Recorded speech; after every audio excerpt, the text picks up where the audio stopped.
Diet and nutrition. இந்த diet and nutrition வந்து என்ன அப்படின்னு பார்த்தோம்னா ரொம்ப ஈஸியான சப்ஜெக்ட். நம்மளால ஈஸியா ஆன்சரிங் பண்ண முடியும். இப்ப டயட்டுக்கும் நியூட்ரிஷனுக்கும் என்ன வித்தியாசம் அப்படின்றது யாருக்காவது தெரியுமா? நீங்க சாட் பாக்ஸ்ல போடலாம். டயட்னா என்ன, நியூட்ரிஷனா என்ன? What is diet, what is nutrition? உங்களுடைய சாட் பாக்ஸ்ல நீங்க போடலாம் உங்களுடைய ஆன்சர்.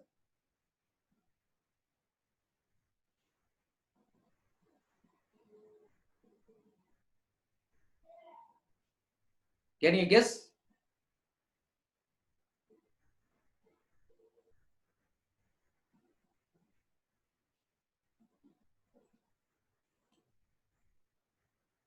நியூட்ரிஷன் வந்து ஹெல்த்தி. ஃபுட் மீன்ஸ் ஃபுட் வந்து என்னது? ஃபுட் வந்து கண்ட்ரோலா? ஓகே, தென் நெக்ஸ்ட் வந்து schedule and intake. Diet is food. அப்ப நியூட்ரிஷன் ஃபுட். ஓகே, நெக்ஸ்ட் வந்து diet food control. Next okay, nutrition is healthy. Okay. Diet and nutrition okay வந்து carbohydrate, protein, vitamins, minerals எல்லாமே balance பண்ணி எடுக்கிறது தான் சார் டயட்னு சொன்னோம். Okay. Diet அதாவது nutrition அப்படின்றது என்னன்னா, அதாவது நம்மளுடைய நியூட்ரிஷன் ஃபுட் வந்து நியூட்ரிட்டியன் ஃபுட் அப்படின்றது நம்ம உடம்பு மொத்தம் வந்து நம்மளுக்கு வந்து டோட்டலா வந்து 6 இருக்கு. ஒன்னு carbohydrate, protein, fat, minerals, vitamins and water. இந்த 6 சேர்ந்ததுக்கு பேரு தான் என்ன அப்படின்னா நம்மளுடைய வந்து ஒரு ஒரு ஒரு முழுமையான டயட், அதாவது பேலன்ஸ் டயட்னு சொல்றது. ஆனா இந்த பேலன்ஸ், இந்த டயட்டுக்கும் இந்த நியூட்ரிஷனுக்கு என்ன வித்தியாசம் அப்படின்னா, ஒவ்வொரு நியூட்ரிஷன், இப்ப எக்ஸாம்பிள் ஃபார் வந்து மினரல்ஸ் இருக்கு அப்படின்னா அதுல ஒரு குறிப்பிட்ட நியூட்ரிஷன். ஆல் நியூட்ரிஷன் இது coming under the proper proportion. அதாவது ஒவ்வொரு மனிதனுடைய ஏஜுக்கு ஏத்தாப்புல, அவங்களுடைய வயதுக்கு ஏத்தாப்புல, அவங்களுடைய வளர்ச்சிக்கு ஏத்தாப்புல இந்த நியூட்ரிஷன் வந்து கரெக்டான ப்ரொபோர்ஷன்ல கொடுக்கறதுக்கு பேர் தான் நியூட்ரிஷன் நம்ம சொல்றோம். இதே இது டயட் அப்படின்றது ஆல் எசென்சியல் ஃபுட் காம்பனன்ட். அதுதான் வந்து இந்த 6 காம்பனன்ட். அதை பத்தி நம்ம படிக்க போறோம். அதை பத்தி நம்ம தெரிஞ்சுக்கிட்டோம் அப்படின்னா அதுல இருந்து இது வரைக்கும் கொஸ்டின்ஸ் கேட்டிருக்காங்க. இப்ப எக்ஸாம்பிள் ஃபார் வந்து கான்செப்ட்ல பார்க்கும்போது basic concept and component of food and nutrition. அதுதான் இது வந்து ஃபுட்ன்றது எல்லா காம்பனன்ட்டும் வந்துடும். ஆனா பட் எதுக்காக ஃபுட் எடுத்துக்கிறோம் அப்படின்னு பார்த்தோம்னா, ஃபுட் வந்து இட் கிவ்ஸ் தி எனர்ஜி. உணவு எதற்காக எடுத்துக்கிறோம் அப்படின்னா, நம்ம உடம்புல டெய்லி வந்து இன்ஆக்டிவ், அதாவது செடன்டரி பீப்புளா இருந்தாலும் கூட பேசல் மெட்டபாலிக் நடக்கிறதுக்கு நம்ம உடம்புல சாதாரண டிவி பார்த்துட்டு இருந்தா கூட நம்ம உடம்புல எனர்ஜி லாஸ் ஆகிட்டு இருக்கும். ஆனா minimum level of energy loss ஆகிட்டு இருக்கும். அது மட்டும் இல்லாம நம்ம பாடியோட செல்ஸ் வந்து டெய்லி ஆக்டிவேட் ஆகுறதுக்கும் நம்மளுக்கு மினிமம் லெவல் ஆஃப் எனர்ஜி தேவைப்படுது. அந்த பேசல் மெட்டபாலிக் ரேட் வரும்போது அந்த எனர்ஜி வேணும். அப்ப எனர்ஜியை கன்சியூம் பண்றதுக்காக நம்ம என்ன பண்றோம் அப்படின்னா, கேலோரிஸ் ஃப்ரம் தி ஃபுட்ல இருந்து நம்ம அந்த கலோரிஸை எடுத்துக்கிறோம். அப்ப அது ஒவ்வொரு ஃபுட்டும் வந்து டிபெண்ட்ஸ் அப்பான் தி ஆக்டிவிட்டி வந்து இட் வில் வேரி. அது வந்து ஒவ்வொரு டயட்டும் ஒவ்வொரு ஃபுட்டும் உடம்புல வந்து ஒவ்வொரு விதமான ரோல் செய்யுது. இப்ப நியூட்ரிஷன்ன்றது எல்லா ஃபுட்டும் ஒரு ப்ராப்பர் ப்ரொபோர்ஷன்ல இருக்கணும். அதாவது சரிவிகித உணவு வேற. பேலன்ஸ்டு டயட் அப்படின்றது it indicate the diet, but the equal proportion of the all food component, all nutrition component. Understanding of the nutrition. Okay, the basic terminology in relation to the nutrition requirement.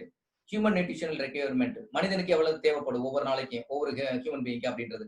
Concept of food at acceptance of food. Then next வந்து functioning of food அப்படின்னு வரும்போது first thing வந்து என்ன அப்படின்னு பார்த்தோம்னா, இந்த 6 விஷயத்தை நல்லா ஞாபகம் வச்சுங்க. அதாவது கார்போஹைட்ரேட், ஃபர்ஸ்ட் கார்போஹைட்ரேட் தான் சொன்னோம். கார்போஹைட்ரேட், புரோட்டீன், ஃபேட், இது வந்து ஒரு கேட்டகரி. அடுத்து வந்து minerals, vitamins, then last one is the water. இந்த 6ஐயும் வந்து என்ன பண்றாங்கன்னா, இந்த 6 ஃபுட் காம்பனன்ட்டையும் 2 கேட்டகரியில பிரிக்கிறாங்க. One is the macro minerals, another one is the micro minerals. Sorry, micro nutrition. Macro nutrition and another one is the micro nutrition. Macro nutrition அப்படின்னா, மேக்ரோன்ற ward வந்து ப்ரிஃபிக்ஸா வந்துச்சு அப்படின்னா, மேக்ரோ மீன்ஸ் வந்து நம்ம உடம்புக்கு வந்து அதிகமா தேவைப்படக்கூடிய ஃபுட் காம்பனன்ட். இதே இது வந்து மைக்ரோ நியூட்ரிஷன் அப்படின்ற மைக்ரோ மீன்ஸ் வந்து நம்மளுக்கு வந்து மில்லிகிராம் அளவுல, கிராம் அளவுல மட்டும் நம்ம உடம்புக்கு இருந்தா போதும். இதெல்லாம் வந்து மைக்ரோ நியூட்ரிஷன் அப்படின்னு சொல்றாங்க. அப்ப முதல்ல வந்து ஏதாவது ஒண்ணு கொடுத்து இது மேக்ரோவா நீங்க அந்த வார்த்தையை பார்க்கணும். மேக்ரோ நியூட்ரிஷன் கேட்கிறானா இல்லைன்னா மேக்ரோ மினரல்ஸ் கேட்கிறானான்னு பார்க்கணும். ஏன்னா வந்து இந்த மேஜரா இருக்கக்கூடிய 6 காம்பனண்ட்டையுமே 2 பிரிவு தான், மேக்ரோ மைக்ரோ தான். Carbohydrate, protein, fat and also a water is coming under the macro nutrition. So another 2 எது அப்படின்னு பார்த்தோம்னா மினரல்ஸ் அண்ட் விட்டமின்ஸ். இது ரெண்டும் வந்து மைக்ரோ நியூட்ரிஷன். நல்லா கவனிச்சுங்க வார்த்தை. ஆனா இது வந்து இந்த மினரல்ஸை வந்து ஃபர்தரா போய் டிவைட் பண்ணும்போது அதுல மேக்ரோ மினரல்ஸ், மைக்ரோ மினரல்ஸ் அப்படின்னு வரும். அப்ப இந்த இடத்துல மினரலை இண்டிகேட் பண்றதுனால மேக்ரோ மினரல்ஸ்ல நம்ம உடம்புல வந்து கால்சியம் அண்ட் பாஸ்பரஸ் நம்மளுக்கு அதிகமா தேவைப்படும்.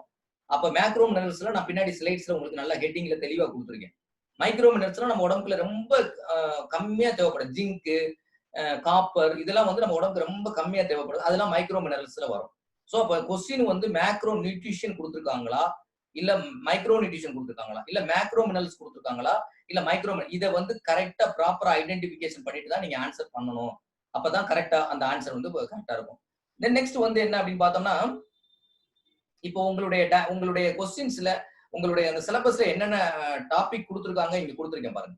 Significance of carbohydrate, protein, lipid, vitamins, minerals and water, அதை தான் கொடுத்துருக்காங்க. அடுத்து வந்து deficiency of disease of nutrient in the பாடி.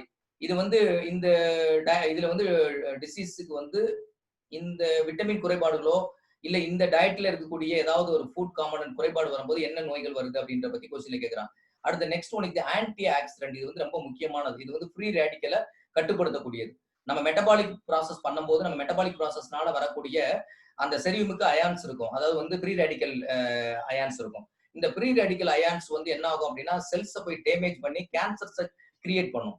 அப்ப இந்த ஃப்ரீ ரேடிக்கலை கண்ட்ரோல் படுத்தணும் அப்படின்னா நம்ம உடம்புல கம்பல்சரி ஆன்டி ஆக்சிடென்ட் ஃபுட் இருக்கணும். அது வந்து நிறைய வெஜிடபிள்ஸ், ஃப்ரூட்ஸ் இதுல எல்லாம் அதிகமா அந்த இது இருக்கும். அதனால வந்து ஆன்டி ஆக்சிடென்ட் பத்தி கொஸ்டின் கேட்கறதுக்கு சான்சஸ் இருக்கு. அடுத்து yogic concept of diet and relevant in life management ஏத்தாப்புல இந்த டயட்டை எப்படி நம்ம பண்ணலாம் அப்படின்றது. அடுத்து இதெல்லாம் வந்து பேலன்ஸ் டயட்ல கார்போஹைட்ரேட் இதெல்லாம் கொடுத்துருக்காங்க. ஸோ இதுதான் உங்களுக்கு இது எல்லாமே. அதே மாதிரி food and metabolism, energy metabolism இதை பத்திலாம் உங்களுக்கு கொஸ்டின்ஸ் இதுல கேட்டிருக்காங்க சிலபஸ்ல. இப்ப ஃபுட் இப்பதான் ஃபர்ஸ்ட் வந்து பாக்குறோம். Food is a basic need for all living beings. எல்லா உயிரினங்களுக்குமே உணவு ரொம்ப முக்கியமானது. எதுக்காக உணவு தேவைப்படுது?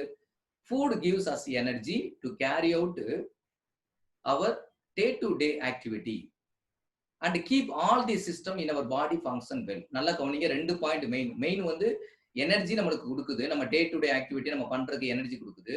செகண்ட் வந்து keep the all the system in our body function well. ஒவ்வொரு ஆர்கனும் ப்ராப்பரா இயங்குவதற்கு தேவையான எனர்ஜி இது கொடுக்குது ஃபுட்.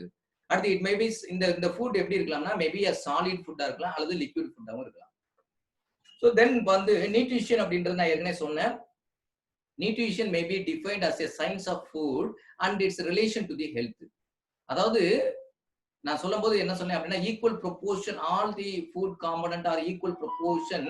அந்த ஈக்குவல் ப்ரொபோர்ஷன் அப்படின்றது எதுக்காக அப்படின்னா it directly related to the health. So ஹெல்த்துக்கு டைரக்டா ரிலேட்டட் இருக்கு. அப்ப nutrition may be defined as a science of food and its relation to the health.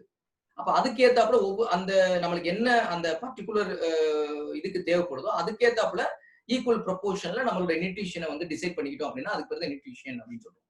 தென் வந்து நெக்ஸ்ட் பார்த்தோம் அப்படின்னா இது வந்து மெயினா வந்து என்ன அப்படின்னா பிளே மேஜர் ரோல் வந்து பாடி க்ரோத், டெவலப்மெண்ட், மெயின்டெனன்ஸ் அதெல்லாம் வந்து நம்மளுக்கு இருக்குது. இந்த நியூட்ரிஷனல் ரெக்யர்மெண்ட் எப்படி இருக்கணும் அப்படின்னு பார்த்தோம்னா எல்லாருக்கும் ஒரே மாதிரியான நியூட்ரிஷன் ஃபுட் எடுத்துக்க கூடாது. அவங்களுடைய ஏஜ், அவங்களுடைய செக்ஸ், அவங்களுடைய height and weight, degree of activity, they are doing the moderate worker or heavy worker or light worker, you have to decide according that only you have to given the or decided the or prescribed the particular diet. So rate of growth and sexual maturity. So இதெல்லாம் base பண்ணி தான் நம்ம நியூட்ரிஷனை requirement பண்ணணும். எப்படி வந்து ஏதாவது எல்லாத்துக்கும் ஒரே மாதிரியான உணவுகளை நம்ம வந்து கொடுக்க முடியாது. ஸோ இது வந்து நெக்ஸ்ட் அதனுடைய கேரக்டரிஸ்டிக்ஸ் எல்லாம் பார்க்க போறோம். இதுல வந்து நான் 6 இது சொல்லிட்டேன். 6ல வந்து இந்த கார்போஹைட்ரேட், புரோட்டீன், ஃபேட், வாட்டர் இது ஃபுல்லா macro nutrition. Vitamins and minerals வந்து மைக்ரோ நியூட்ரிஷன். தென் நெக்ஸ்ட் வந்து நியூட்ரிஷன்ல பார்க்கும்போது ஃபர்ஸ்ட் வந்து நம்மளுக்கு என்ன அப்படின்னு பார்த்தோம்னா கார்போஹைட்ரேட் தான். கார்போஹைட்ரேட் அப்படின்றதுல வந்து என்ன அப்படின்னு பார்த்தோம்னா 3 இது இருக்குது. கார்போஹைட்ரேட் என்ற வார்த்தையை சுருக்கமா எழுதுனா CHO அப்படின்னு எழுதலாம். CHO அப்படின்னா C means carbon, H means hydrogen, O means oxygen. அப்ப கார்போஹைட்ரேட்ல இருக்கக்கூடிய காம்பனன்ட் பேர் என்ன அப்படின்னா கார்பன், ஹைட்ரஜன், ஆக்சிஜன். இப்ப இந்த இடத்துல ஒண்ணு ஞாபகம் வச்சுங்க, இது ப்ரீவியஸ் இயர்ல ஒரு கொஸ்டின் கேட்டிருக்காங்க. இதே இது ஃபேட்ல இருக்கிறது எதுன்னு கேட்டாலும் அதுவும் கார்பன், ஹைட்ரஜன், ஆக்சிஜன் தான் இருக்கும். ஆனா புரோட்டீன்ல மட்டும் அதுலயும் கார்பன், ஹைட்ரஜன், ஆக்சிஜன் இருக்கும். அதோட இன் அடிஷன் தட் வந்து நைட்ரஜன் இருக்கும். ஏன்னா அமினோ ஆசிட் சிந்தசிஸ் பண்றதுல நைட்ரஜன் வந்து ரொம்ப முக்கியமான விஷயம். அப்ப மூணுலயுமே, அதாவது கார்போஹைட்ரேட், புரோட்டீன் அண்ட் ஃபேட் மூணுலயுமே என்ன இருக்கும் அப்படின்னு பார்த்தோம்னா கார்பன், ஹைட்ரஜன், ஆக்சிஜன் இருக்கும். பட் இன் புரோட்டீன்ல அடிஷன் தட் நைட்ரஜன் இருக்கும். கொஸ்டின்ல வந்து இந்த கார்பன், ஹைட்ரஜன், ஆக்சிஜனை பத்தி கேட்க மாட்டான். நைட்ரஜன் எதுல இருக்கு அப்படின்னு கேட்பான். சோ அது வந்து புரோட்டீன் காம்பனன்ட். சோ இங்க நீங்க கம்பேர் பண்ணி படிச்சுக்கங்க. அடுத்து வந்து இந்த macro nutrition or needed the large quantity. நம்ம உடம்புக்கு வந்து மேக்ரோ நியூட்ரிஷன் அப்படின்றது லார்ஜ் குவாண்டிட்டி தேவைப்படுது. மைக்ரோ நியூட்ரிஷன் அப்படின்றது வந்து லெஸர் அமௌண்ட் நம்மளுக்கு தேவைப்படுது. அதை தான் இந்த டைப்ல நம்ம பிரிச்சிருக்கோம்.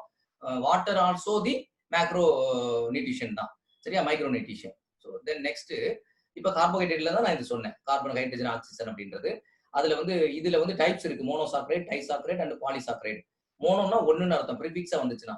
டைனா ரெண்டுன்னு அர்த்தம், பாலினா பலன்னு அர்த்தம். ஸோ அந்த மாதிரி வந்து இந்த கார்பன், ஹைட்ரஜன், ஆக்சிஜன் அமைந்திருக்க அந்த மூலக்கூறுகளுடைய அளவை பொறுத்து அது வேறுபடுது. இதுல வந்து கார்பன், ஹைட்ரஜன், ஆக்சிஜன் எத்தனை ரேஷியோல இருக்குன்னு பாருங்க. 1:2:1 அந்த ரேஷியோல இதுல இருக்குது. அடுத்து நெக்ஸ்ட் வந்து இது மெயினா வந்து கார்போஹைட்ரேட் நம்ம உடம்புல எதுக்கு அப்படின்னு பார்த்தோம்னா இட் கிவ் தி எனர்ஜி. இது வந்து ப்ரொவைட் தி எனர்ஜி. அதாவது எனர்ஜியை நம்ம உடம்புல ப்ரொவைட் பண்ணக்கூடிய நியூட்ரிஷன் எதுன்னு கேட்டு கீழே வந்து ஏ கார்பன், பி கார்போஹைட்ரேட், பி வந்து புரோட்டீன், சி வந்து மினரல்ஸ், டி வந்து விட்டமின்ஸ் கொடுத்துருக்கான். மேஜர், நல்ல வார்த்தை பார்த்து, மேஜர் எனர்ஜி சோர்ஸ். அப்படி கேட்கும்போது ஆன்சர் வந்து நீங்க வந்து கார்போஹைட்ரேட் தான் எடுக்கணும். இப்ப இந்த மாதிரி கேட்கிறான், ஃபுட் காம்பனன்ட்ல இருக்கக்கூடிய எனர்ஜி காம்பனன்ட் அப்படின்னு கொடுத்துட்டு கீழே ஆன்சர் ஏல வந்து கார்போஹைட்ரேட், பில வந்து புரோட்டீன், சில வந்து ஃபேட், டில ஆல் தி எப்போன்னு கேட்கிறான். அப்ப ஆல் தி எப்போ தான் நீங்க ஆன்சர் எடுக்கணும். அப்ப கார்போஹைட்ரேட் தான் நம்ம உடம்புல மேஜர் எனர்ஜி. நம்மளுடைய ஃபுட்ல 50 to 60% நம்ம எதை எடுத்துக்கிறோம் அப்படின்னா கார்போஹைட்ரேட் தான் எடுப்போம். ஏன்னா இது பியூர்லி எனர்ஜி. அதே மாதிரி புரோட்டீன் அப்படின்றது வந்து என்ன அப்படின்னா மசில் பில்டப் பண்றதுக்காக பண்றது. அது மசில பில்டப் பண்ணக்கூடியது, பீட்டா பிளாக்கர்ஸ் சொல்லுவாங்க. அதை மசில வந்து பில்டப் பண்ணக்கூடிய வேலையை பண்ணும். ஃபேட் வந்து கொடுக்கும். ஆனா நம்ம உடம்புல அதிகமான எனர்ஜி 50 to 60% எனர்ஜி வந்து கார்போஹைட்ரேட்ல இருந்து எடுத்துக்குவோம். அதுக்கு பின்னாடி வந்து ஃபேட்ல இருந்து வந்து ரிமைனிங் ஒரு 20 to 30% எடுத்துக்குவோம். அதுக்கு பின்னாடி வந்து புரோட்டீன்ல இதெல்லாம் தீந்துருச்சு அப்படின்னா புரோட்டீன்ல இருந்து 5 to 10% மட்டும் எனர்ஜி நம்ம எடுத்துக்குவோம். ஸோ இதுதான் எனர்ஜியை பொறுத்தளவு. இப்போ 1 கிராம் ஆஃப் ஃபேட் எவ்வளவு எனர்ஜி கொடுக்கும் அப்படின்னா 1 gram of fat broken down into 9 kilocalorie of energy. சில புத்தகத்துல 9.1 கிலோகலோரி ஆஃப் எனர்ஜி போட்டிருப்பாங்க. ஸோ 1 கிராம், இது கொஸ்டின்ல கேட்டிருக்கான் ப்ரீவியஸ் இயர்ல, 1 கிராம் கார்போஹைட்ரேட் எவ்வளவு எனர்ஜி ஈல்டு பண்ணும் அப்படின்னு பார்த்தோம்னா, அதாவது வந்து 1 கிராம் ப்ரோக் டவுன் ஆச்சு அப்படின்னா 9 kilo calorie of energy produce ஆகும். சரியா, இது வந்து ரொம்ப முக்கியமானது. சாரி கார்போஹைட்ரேட்ல வந்து ப்ரோக் டவுன் ஆகும், ஃபேட்ல தான் வந்து 9.1 kilo calorie of energy, 9 kilo calorie of energy. கார்போஹைட்ரேட்டுக்கும் புரதத்துக்கும் 4 கிலோ கலோரி ஆஃப் எனர்ஜி தான். நான் தவறா சொல்லிட்டேன், sorry. 4 kilo calorie of energy வந்து கார்போஹைட்ரேட்டுக்கும் புரோட்டீனுக்கும் வரும். அது 4.1 கொடுத்தாலும் ஓகே தான் ஆன்சர். 4 கொடுக்காம 4.1 கொடுக்குறாங்க அப்படின்னா நீங்க 4.1 எடுத்துக்கலாம். இது வந்து அரௌண்ட் வேல்யூ தான். இதே இது வந்து ஃபேட் தான் இருக்கிறதுல இதை விட டபுள் மடங்கு எனர்ஜி ஈல்டு பண்ணக்கூடாது. 1 gram of fat broke down into 9 kilo calorie of energy or 9.1 kilo calorie of எனர்ஜியை அது கொடுக்கக்கூடியது. Okay, next. இது வந்து மோனோசாக்கரைட்டோட எக்ஸாம்பிள். அந்த மோனோசாக்கரைட் எக்ஸாம்பிள் என்னென்னு கேட்டாங்கன்னா, ஒன்னு குளுக்கோஸ் மாலிகூல்ஸ், இன்னொன்று ஃப்ரக்டோஸ் மாலிகூல்ஸ், கேலக்டோஸ் மாலிகூல்ஸ், அதே மாதிரி வந்து ரிபோஸ், இதெல்லாம் வந்து அதனுடைய எக்ஸாம்பிள்ஸ். அப்ப டைசாக்ரைட்டிக் எக்ஸாம்பிள் கேட்டா 2 குளுக்கோஸ் ஒரு குளுக்கோஸ் தென் ஒன்னு வந்து ஃப்ரக்டோஸ் மாலிகூல் சேர்ந்துச்சுன்னா அது பேரு சுக்ரோஸ் அப்படின்னு அர்த்தம். ஒரு குளுக்கோஸ் இன்னொரு குளுக்கோஸ், 2 குளுக்கோஸ் மாலிகூல் சேர்ந்துச்சுன்னா அது பேர் மால்டோஸ் அப்படின்னு பேரு. ஒரு கேலக்டோஸ் இன்னொரு குளுக்கோஸ் சேர்ந்துச்சு அப்படின்னா அது பேர் லாக்டோஸ் அப்படின்னு பேரு. தென் நெக்ஸ்ட் வந்து பாலிசாக்கரைட் அப்படின்னா மீன்ஸ் பல நிறைய இது சேர்ந்திருக்கும். இப்ப இந்த இதுல கார்போஹைட்ரேட் இதுல தான் கொஞ்சம் நம்ம தப்பு பண்ணுவோம். என்ன அப்படின்னா ஏதாவது ஒரு ஃபுட் காம்பனன்ட் கொடுத்துட்டு எக்ஸாம்பிள் கொடுத்துட்டு இதுல எது ரிச்சா இருக்கு அப்படின்னு கேட்பாங்க. இது வந்து கொஞ்சம் நம்ம நிறைய கொஞ்சம் இதை படிச்சுக்கணும். அதாவது பொதுவா வந்து என்னன்னா, இப்ப நான் காமனா இந்த மாதிரி கேட்டகரிக்குல வந்துச்சு அப்படின்னா நீங்க கார்போஹைட்ரேட் ஃபுட்டை செலக்ட் பண்ணிடலாம். இப்ப வந்து புரோட்டீன் கேட்டா நீங்க கண்டிப்பா ஃபிஷ்ஷை தான் செலக்ட் பண்ணணும். ஃபிஷ் இருந்துச்சுன்னா ஃபிஷ் செலக்ட் பண்ணணும். அதே மாதிரி வந்து நட்ஸ் இதெல்லாம் இருக்கு பாத்தீங்களா, அதெல்லாம் வந்து நீங்க எதுல செலக்ட் பண்ணணும் அப்படின்னு பார்த்தோம்னா புரோட்டீன்ல செலக்ட் பண்ணணும். மில்க் அண்ட் மில்க் ப்ராடக்ட் இருந்துச்சுன்னா மேக்ஸிமம் வந்து நீங்க வந்து ஃபேட்ல நீங்க செலக்ட் பண்ணலாம். ஸோ அந்த கேட்டகரி வச்சுக்கோங்க. அதுக்கு ஏன்னா எல்லாத்தையும் மனப்பாடம் பண்ண முடியாது. அதனால வந்து அதே மாதிரியே இந்த இந்த மில்லட் சிரியல்ஸ் இதெல்லாம் வருது பார்த்தீங்களா, இதெல்லாம் வந்து சீரியல்ஸ் இதெல்லாம் பார்த்தோம்னா நீங்க வந்து கார்போஹைட்ரேட் காம்பனன்ட்ல வரும். ஸோ பல்சஸ், சுகர், ஜாங்கிரி இதெல்லாம் வந்து கார்போஹைட்ரேட். இந்த இடத்துல மட்டும் கொஞ்சம் எச்சரிக்கையா ஆன்சர் பண்ணுங்க. மற்றபடி வந்து கார்போஹைட்ரேட்டை பொறுத்தளவு நான் தெளிவா சொல்லிட்டு வரக்கூடிய கொஸ்டின்ஸ் தான். இதை விட்டு வெளியில கொஸ்டின் வராது. ஏற்கனவே கேட்டாங்கல்ல, அவங்க வந்து இந்த இடத்துல வேணா குழப்பி கொஸ்டின் கேட்கலாம்.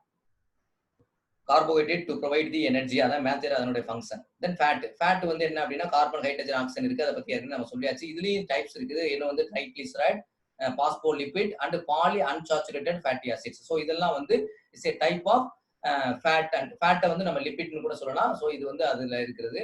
Then next one is the வந்து நான் சொன்னேன் பத்தியெல்லாம் ஏற்கனவே, அதாவது 9.1 கிலோகலோரி. இதுதான் ஃபேட் வந்து டபுள் மடங்கு எனர்ஜி ப்ரொடியூஸ் பண்ணுது. 9.9 கிலோ கலோரின்னு கொடுத்திருந்தாலும் ஆன்சர் ஓகே. சில ரெஃபரன்ஸ் ஆத்தர்ஸ் வந்து 9.1 கிலோ கலோரி சொல்லியிருக்காங்க. சில ரெஃபரன்ஸ் வந்து 9.3 kilo calories. So around 9 value. So 9 value இருக்கிற மாதிரி உள்ள ஆன்சரை நீங்க எடுத்துக்கலாம். ஸோ ட்ரைகிளிசரைடு அதனுடைய ஸ்ட்ரக்சர் கொடுத்துருக்கு. தென் புரோட்டீன்ல முக்கியமா என்ன அப்படின்னு பார்த்தோம்னா குறைபாடுனால வரக்கூடிய நோய் வந்து இது வரைக்கும் கேட்டிருக்காங்க, கேட்பாங்க. அதுல மராஸ்மஸ் அண்ட் குவாசியாக்கர் என்று சொல்லக்கூடிய 2 டிசீஸ். இது வந்து பாருங்க, இது மால் நியூட்ரிஷன், புரோட்டீனுடைய மால் நியூட்ரிஷன். இன்னொரு கொஸ்டின் புரோட்டீன்ல கேட்டிருக்காங்க, ஒருத்தவங்களுக்கு வந்து ஒரு நாளைக்கு எவ்வளவு புரோட்டீன் ரெக்யர்மெண்ட் அப்படின்னு கேட்டிருக்காங்க. புரோட்டீன் நார்மல் ரெக்யர்மெண்ட் வந்து பெர் பாடி வெயிட்டுக்கு வந்து 1 கிராம் நீங்க எடுத்துக்கலாம். உங்க பாடியினுடைய வெயிட் 50 கிராம் இருக்கு அப்படின்னா, 50 கிலோ இருக்கு அப்படின்னா, ஒரு ஒரு கிலோவுக்கு வந்து 1 கிராம் எடுத்துக்கிட்டே அப்படின்னா, ஸோ 50 கிராம் வந்து டெய்லி உங்களுடைய ரெக்யர்மெண்ட். இதுதான் வந்து ஐசிஎம்ஆர் ரெக்கமெண்டேஷன்ஸ் கொடுக்குறாங்க. டயட்ல இருக்கக்கூடிய எல்லாரும் ரெக்கமெண்டேஷன் கொடுக்கக்கூடியது என்ன அப்படின்னு பார்த்தோன்னா 1 கிராம் வந்து பெர் வெயிட்டுக்கு நீங்க எடுத்துக்கலாம். இது கொஸ்டின் ஏற்கனவே கேட்டிருக்காங்க. அதனால இந்த கொஸ்டின் நோட் பண்ணி வச்சுங்க. அடுத்து இதெல்லாம் வந்து அந்த டிசீஸ், அதாவது குவாசியாக்கர், மலேசியானா, மராஸ்மஸ் இதெல்லாம் வந்து இதனுடைய டிசீஸ். இந்த மாதிரி ஒரு ஸ்ட்ரக்சர்ல வரும். வயிறு வந்து பல்ஜிங் ஆயிடும். ஸோ இங்க வந்து நீர் கோர்த்த மாதிரி ஒரு இது இருக்கும். மற்றபடி கை கால்லாம் பாருங்க, அதாவது வந்து ரொம்ப அப்படியே ஒரு இந்த ரேஞ்சில் இருக்கும். ஹெட் வந்து பயங்கர கொஞ்சம் கொஞ்சம் சைஸ்ல பெருசா இருக்கும். ஸோ இதுதான். ஸோ இதெல்லாம் மால் நியூட்ரிஷன். அடுத்து வந்து புரோட்டீன்ல வந்து வந்து மொத்தம் வந்து 20 அமினோ ஆசிட்ஸ் நம்ம உடம்புல இருக்குது. 20 அமினோ ஆசிட்ஸ் நம்ம அதுல வந்து எசென்சியல் அண்ட் நான் எசென்சியல் அமினோ ஆசிட்ஸ் பிரிக்கிறாங்க. இப்ப எசென்சியல் அமினோ ஆசிட், நான் எசென்சியல் அமினோ ஆசிட் அப்படின்னா, எசென்சியல் அமினோ ஆசிட் மீன்ஸ் என்ன அப்படின்னா அது கண்டிப்பா நம்ம ஃபுட்ல இருந்து எடுத்தே ஆகணும். நான் எசென்சியல் அமினோ ஆசிட்ஸ்னா அது நம்ம ஃபுட்ல இருந்து எடுக்க தேவையில்லை. அது நம்ம உடம்புல சிந்தசிஸ் ஆகக்கூடியதுனால அதுக்கு பேர் நான் எசென்சியல் அமினோ ஆசிட்ஸ். ஸோ அதுல வந்து 9 and 11 அமினோ ஆசிட்ஸ் இருக்கும். அதுல இதுல 9, அதுல 11 இருக்கும். ஸோ இதுல பார்த்தோம் அப்படின்னா என்ன எசென்சியல் அமினோ ஆசிட்ஸ் நம்ம உடம்புல இருந்து எடுக்கிறது வந்து மேலனின், வேலின், தெரோனின், லியூசின், ஐசோலியூசின் இதெல்லாம் வந்து என்ன அப்படின்னு பார்த்தோம்னா இதுல இருந்து கிடைக்கக்கூடியது. பொதுவா என்னன்னா இந்த எக்ஸாம்பிள் பாருங்க, இங்க வந்து கார்ன் கொடுத்துருக்கேன், இங்க வந்து பீன்ஸ் கொடுத்துருக்கேன். இது ரெண்டுமே protein rich food. So protein rich ஃபுட்ல இந்த மாதிரி ஃபுட், ஃபிஷ் இதெல்லாம் கேட்கறாங்கன்னா நீங்க வந்து எக் இதெல்லாம் எடுக்கும்போது நீங்க இந்த மாதிரி ஆன்சர்ஸ் வந்து நீங்க செலக்ட் பண்ணிக்கலாம். ஸோ தென் நெக்ஸ்ட்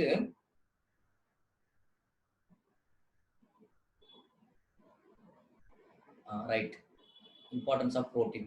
அதில் ப்ரோட்டீன்ல இன்னும் கொஞ்சம் ஆன்டிபாடிஸ், அதில் கொஞ்சம் என்சைம்ஸை பற்றிலாம் கொஞ்சம் அதில் சொல்லியிருப்பேன். அதில் கொஞ்சம் பார்த்துங்க. அடுத்து வந்து விட்டமின்ஸ். விட்டமின்ஸை பொறுத்தளவு டூ டைப் ஆஃப் விட்டமின்ஸ். முதல்ல வந்து அதுதான் ஃபர்ஸ்ட் கொஸ்டின்ல கேட்பான். விட்டமின் என்ன அப்படின்னு பார்த்தோம்னா 2 டைப். என்னென்ன டைப் அப்படின்னா water soluble vitamin, fat soluble vitamin. இதுல வந்து என்னன்னா வாட்டர் சால்யூபிள் விட்டமின் 2 விட்டமின் தான். ஒன்னு வந்து பி காம்ப்ளெக்ஸ் அண்ட் சி. இது 2 தான் வாட்டர் சால்யூபிள். ஃபேட் சால்யூபிள் வரும்போது ஏடிஇகே இருக்கு. அதாவது வந்து vitamin A, B, D, E and K. இப்ப இதுல ஒவ்வொன்றும் அதுக்குடைய ஃபங்க்ஷன் என்ன, அது குறைபாடுனால வரக்கூடிய நோய் என்ன, அதனுடைய சயின்டிபிக் நேம் என்ன, இதுதான் கொஸ்டின்ல இது வரைக்கும் கேட்டிருக்காங்க. ஸோ இது வந்து விட்டமின் ஏ அண்ட் சி. இதுல வந்து ஆன்டி ஆக்சிடென்ட் விட்டமின் எது நான் சொன்ன பத்தியில ஆன்டி ஆக்சிடென்ட்ன்றது வந்து நம்ம உடம்புல இருக்கக்கூடிய மெட்டபாலிக் ப்ராசஸ்ல இருக்க ஃப்ரீ ரேடிக்கலை கட்டுப்படுத்தக்கூடியது. அதுக்கு பேர் என்ன அப்படின்னா அந்த ஆன்டி ஆக்சிடென்ட் வரக்கூடியதை ஃப்ரீ ரேடிக்கலை கட்டுப்படுத்த A, C and E. These are the vitamins also a antioxidant vitamin. So இது வந்து நம்ம உடம்புல முக்கியமா என்ன பண்ணுது அப்படின்னு பார்த்தோம்னா regulation of the body process. இதெல்லாம் ரெகுலேட் பண்ணக்கூடிய ஒர்க்கை வந்து இதுதான் பண்ணுது. இப்ப ஒவ்வொரு விட்டமினா பார்ப்போம். விட்டமின் பாருங்க, இந்த ஓவரால் ஸ்லைட்ல எல்லாமே கொடுத்தாச்சு classifications of the vitamins. So water soluble வந்து B complex vitamin and non B complex vitamin. Non B complex vitamin என்றது வந்து விட்டமின் சி தான். அஸ்கார்பிக் ஆசிட்னு சொல்றோம்ல, அதுக்கு பேர் வந்து விட்டமின் சியினுடைய சயின்டிபிக் நேம் எதுன்னு கேட்டானா அஸ்கார்பிக் ஆசிட். ஸோ இது வந்து எதுல அதிகமா இருக்கும் அப்படின்னா சிட்ரஸ் ஃப்ரூட்ஸ் இருக்கு பார்த்தீங்களா, புளிப்பான பழங்கள். ஸோ இந்த கொஸ்டின்ல சிட்ரஸ் ஃப்ரூட்ஸ் கேட்டா ஈஸியா நம்மளால ஆன்சர் பண்ணிட முடியும். அடுத்து பி காம்ப்ளெக்ஸ் 3 பிரிக்கிறாங்க. என்னது வந்து எனர்ஜி ஈல்டிங் பண்ணக்கூடியது, ஹெமட்டோ பயோட்டிக், அதாவது வந்து பிளட், அதாவது போலிக் ஆசிட், அடுத்து விட்டமின் பி12 ரெண்டுமே பிளட் ரிலேட்டட் இருக்கக்கூடியது. அதனால பிளட் லெட்டர் இருக்கிறது ஹீமோன்ற வார்த்தை வந்துச்சு அப்படின்னா அது பிளட்டை மீன் பண்ணக்கூடியது. அடுத்து அதர்ல வர வரும்போது பைரிடாக்சின், இது 2 கேட்டகரியில வராம இருக்கிறது வந்து பைரிடாக்சில், பைரிடாக்சமின், இதெல்லாம் இதுக்கு இந்த கேட்டகரிக்குள்ள வரும். இதுல பைரிடாக்சின்றது விட்டமின் B6, டயமின்றது விட்டமின் B1. விட்டமின் B1 உடைய சயின்டிபிக் நேம் அப்படின்னு கேட்டா thiamine. Vitamin B2 scientific name கேட்டோம்னா ரிபோஃப்ளோவின். விட்டமின் B6க்கு வந்து பைரிடாக்சின். விட்டமின் B12க்கு ஒரு வித்தியாசம் இருக்குது. என்ன அப்படின்னா, இந்த விட்டமின் பி குறைபாடு வந்துச்சு அப்படின்னா பெரினிக்கியஸ் அனிமியா வரும். இது கொஸ்டின்ல ப்ரீவியஸ் இயர்ல கேட்டிருக்காங்க. அனிமியான்றது ஜென்ரலா வந்து என்ன அப்படின்னா அயான் டிஃபிஷியன்சினால், அதாவது வந்து அயான் டிஃபிஷியன்சி வரும்போது வரும்னு நம்ம சொல்றோம். ஆனா வந்து இந்த பிளட்ல விட்டமின் அதாவது விட்டமின் B12 குறைபாடு வரும். இதுக்கு பேர் வந்து சயின்டிபிக் நேம் என்ன அப்படின்னா சைனோகோபாலமைன் சொல்லுவாங்க. இந்த சைனோகோபாலமைன் வந்து டிஃபிஷியன்சி ஆகுது அப்படின்னா அந்த அனிமியாவுக்கு பேர் என்னன்னு கேட்டாங்கன்னா வெறும் அனிமியான்னு சொல்லாதீங்க, பெரினிக்கியஸ் அனிமியா அப்படின்னு சொல்லுவாங்க. PER, பெரினிக்கியஸ் anaemia. சோ அது பின்னாடி வரும்னு நினைக்கிறேன். சோ இங்க பாருங்க, ஒவ்வொரு விட்டமினுடைய குறைபாடுனால வரக்கூடிய நோய். இதுல வந்து என்ன அப்படின்னா பொதுவா விட்டமின் ஏயை பொறுத்தளவு பொதுவா கேட்கக்கூடியதுல வந்து நைட் பிளைண்ட்னஸ் வந்து பொதுவா கேட்கக்கூடியது. அதுக்கடுத்து சீரோத்தால்மியா அப்படின்றது வந்து இந்த தோல்லாம் உறிஞ்சிக்கிட்டு வர மாதிரி கேட்கக்கூடியதுக்கு இந்த 2 கொஸ்டினும் அடிக்கடி கேட்கக்கூடியது. மற்றது நான் என்னென்ன டைப் இதுல இருக்கு இதுக்கு பாருங்க, அதனுடைய சயின்டிபிக் நேம் எல்லாமே நான் இதுல தெளிவா கொடுத்துருக்கேன், நீங்க பாத்துக்கலாம். அடுத்து விட்டமின் டியை பொறுத்தளவு இதுல ஏற்கனவே ஒரு கொஸ்டின் விட்டமின் டில கேட்டிருக்காங்க. என்ன அப்படின்னா குழந்தைகளுக்கு வரக்கூடிய நோய்க்கு பேர் வந்து இந்த விட்டமின் டி டிஃபிஷியன்சினால வரக்கூடிய நோய்க்கு பேர் வந்து ரிக்கட்ஸ். அதே மாதிரி வந்து பெரியவங்களுக்கு வரக்கூடிய பேர் வந்து ஆஸ்டியோமலேசியா அப்படின்னு சொல்றாங்க. சரியா?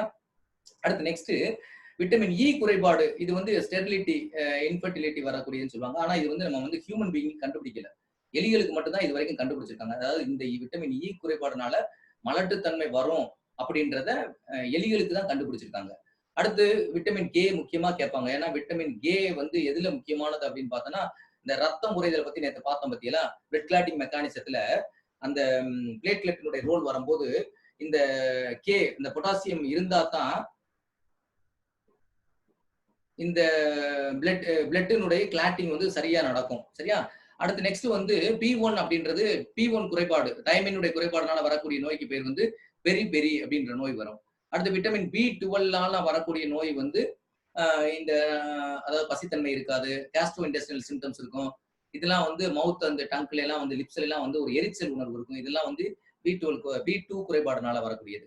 அடுத்து இதெல்லாம் B6 குறைபாடுனால, இது வந்து பாருங்க நியாசினுடைய குறைபாடுனால, இது நியாசினுடைய குறைபாடுனால வரக்கூடிய நோய்க்கு பேர் வந்து பெல்லக்கரா. இந்த மாதிரி டெக்னிக்கலா டேர்ம்ஸ் இருக்கக்கூடிய இதெல்லாம் போல்டு பண்ணிருக்கேன் பாருங்க. இந்த டிசீஸ் எல்லாம் கண்டிப்பா கேட்பான்.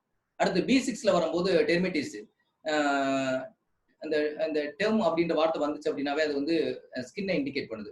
அடுத்து விட்டமின் B12 குறைபாடுனால பெரினிக்கியஸ் அனிமியா அப்படின்றது வரும். விட்டமின் சி குறைபாடுனால ஸ்கார்பி.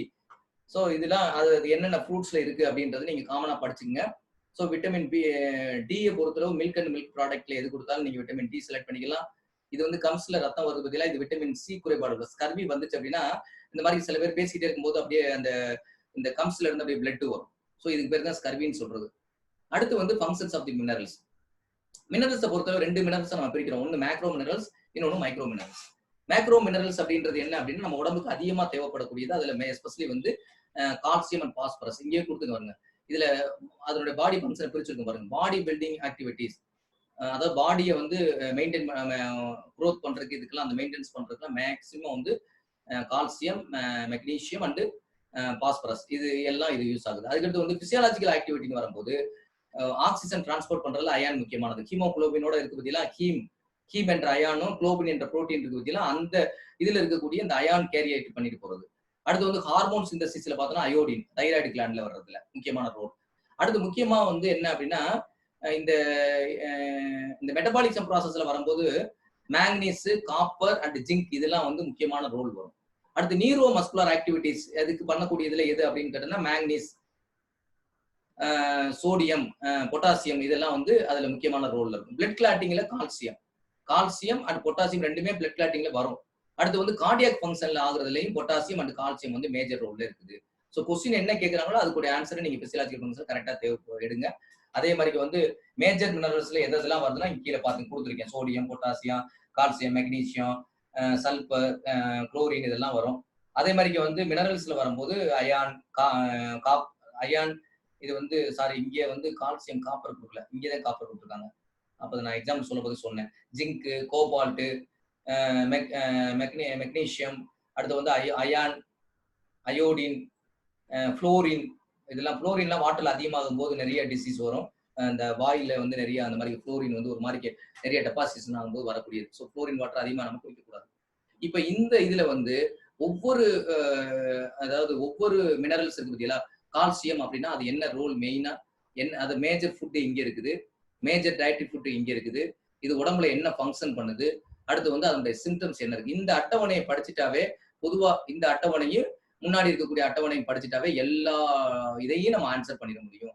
இப்ப எக்ஸாம்பிள் பாருங்க, இங்க வந்து ஏதாவது ஒரு பர்டிகுலரா எடுத்து பார்த்தீங்க அப்படின்னா, இப்ப பாருங்க ஒரு பர்டிகுலர் ஒரு டிசீஸ் இருக்கு. நர்வஸ் சிஸ்டத்தினுடைய டிஸ்டர்பன்ஸ் ஆகக்கூடிய இதுல என்ன டிசீஸ் வருதுன்னு பாருங்க.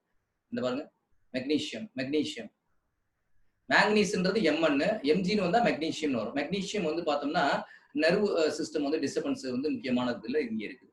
ஓகே, இந்த நெக்ஸ்ட் வந்து வாட்டர் வந்து நம்ம உடம்புல வந்து 78% நம்ம உடம்புல வாட்டர் தான் இருக்குது.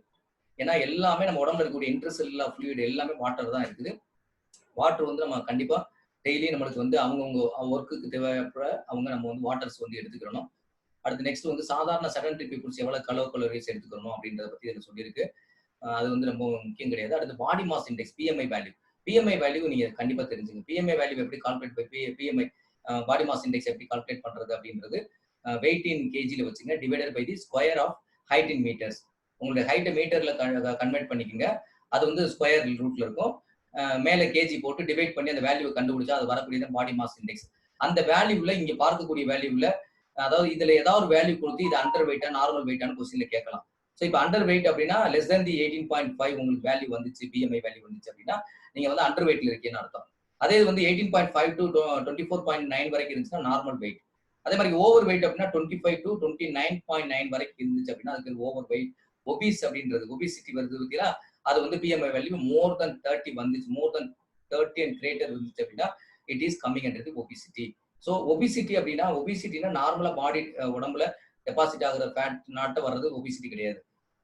பாடி வெயிட்ல வந்து மோர் தென் 20% பாடி வெயிட் வரும்போது தான் அதுக்கு பேர் தான் என்ன சொல்றாங்க அப்படின்னு பார்த்தோம்னா, மோர் தென் 20% பாடி வெயிட் வரும்போது தான் அதுக்கு வந்து ஒபிசிட்டி அப்படின்னு சொல்றாங்க. ஒபிசிட்டி வந்துருச்சு அப்படின்னா நம்ம உடம்புல எல்லா டிசீஸ் என்ட்ரு ஆக ஆரம்பிச்சிருதுன்னு அர்த்தம். Longer is the waist line, shorter the life line சொல்லுவாங்க. It include the hypertension, atherosclerosis, heart attack வரக்கூடியதுன்னா அர்த்ரோக்ளரோசிஸ் வர்றது, ஹைப்பர் டென்ஷன் வர்றது, ஹார்ட் டிசீஸ் வர்றது. இன்னைக்கு வேர்ல்டுலே வந்து number 1 killing disease, World Health Organization உடைய வெப்சைட்ல போய் எடுத்து பார்த்தோம் அப்படின்னா நம்பர் 1 கில்லிங் டிசீஸ் அப்படின்னு பார்த்தோம் அப்படின்னா ஹார்ட் டிசீஸை தான் அவங்க கொடுத்துருப்பாங்க. ஸோ ஹார்ட் டிசீஸ் இதுக்கு காரணம் மேஜர் வந்து ஒபிசிட்டி தான். ஸோ ஒபிசிட்டியை வந்து நம்ம வந்து மெயின்டைன் பண்ற மாதிரி இருக்கணும். ஆசனாஸ்ல ஒபிசிட்டியை கண்ட்ரோல் பண்றதுல பார்த்தோம்னா சூரிய நமஸ்காரம் வந்து ரொம்ப முக்கியமானது.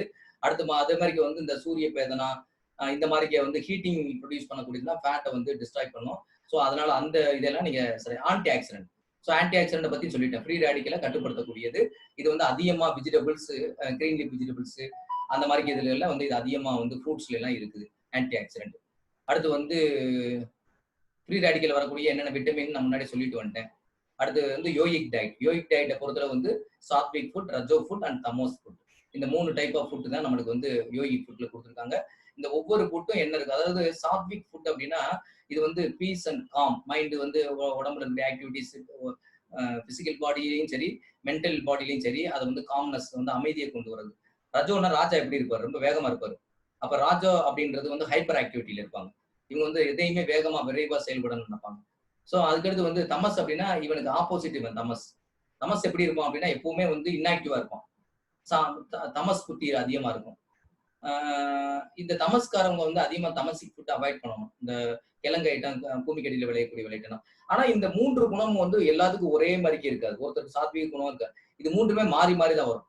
பொதுவா காலையில நம்ம எந்திரிச்சோன்னா அதிகாலையில இருந்து 12 மணி வரைக்கும் நம்மளுக்கு சாத்விக்கு தான் இருக்கும். அந்த நேரத்துல பாருங்க அதிகமா நம்ம இதாக மாட்டோம், கோவம்லாம் ஆக மாட்டோம். அதுக்கடுத்து வெயில் அதிகமா வரும்போது ரஜோ குணம் வந்துடும் நம்மளுக்கு. வெயில் அதிகமா சன்லைட் வந்த உடனே கொஞ்சம் பாடி ஆக்டிவிட்டிஸ் வேகமா அந்த இதாக ஆரம்பிச்சு, பிளட் சர்க்குலேஷன் ஆகும். அப்ப ரஜோ வந்துடும். 12 மணில இருந்து ஒரு 5 மணி வரைக்கும் பார்த்தோம்னா நம்மளுக்கு ரஜோ குணத்துல இருக்கும். 5 மணிக்கு மேல ஈவினிங் ஆகி இருட்டானோடனே இருட்டு வந்துருச்சு அப்படின்னா தமோ குணம் வந்துடும். ஸோ இதுதான் நம்ம ஒவ்வொரு நாளும் ஒரு அந்த 24 ஹவர்ஸ்ல ஆல்டர்னேட்டிவா வந்து ரஜோ தமோ குணம் மாத்தி மாத்தி வரும். இந்த குணங்களை நம்ம சரி பண்ணிட்டோம் அப்படின்னா நம்ம வந்து மேக்சிமம் நம்ம உடம்புல டிசீஸ் வராம நம்ம பாதுகாத்துக்க முடியும். ஸோ அதுதான் வந்து இங்க ஃபுட்ல கொடுத்துருக்கக்கூடிய விஷயம். ஸோ இதுதான் டயட் அண்ட் நியூட்ரிஷன் கொடுத்துருக்க விஷயம். இதுல ஏதாவது டவுட்